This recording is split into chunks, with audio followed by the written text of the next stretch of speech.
So one of my passions is reversing Alzheimer's disease, and this is close to my heart because my mom suffered from Alzheimer's for about 4 years before her death. It was horrible to watch her memory fade. A lot of people call it the slow goodbye because you just watch their personality fade, their memories fade, and the person that you used to know is gone. And I saw that with my mom. I was reading a book called The End of Alzheimer's by Dr. Dale Bredesen, who is a very famous neurologist out of UCLA. And this book came out in 2017, and he was one of the first people ever to show that not only could you stop the progression of Alzheimer's, you could actually reverse it.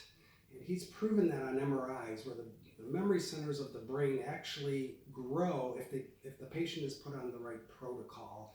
And there's been objective data to show that their memory comes back on certain tests.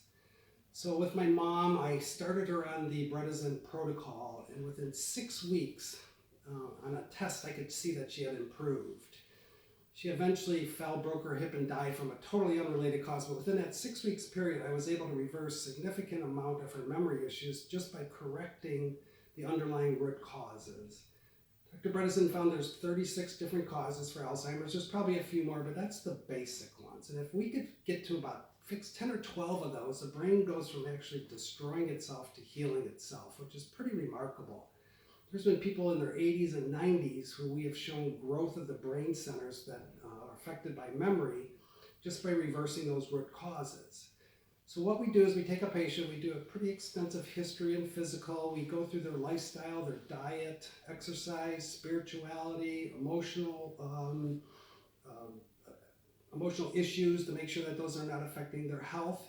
And then we do extensive lab testing. And with the lab testing, we're able to find almost always some significant issues that need to be reversed that a traditional physician is just not going to be able to find because they're not even looking for it. By reversing those issues, we're able to start that process of brain destruction to brain healing.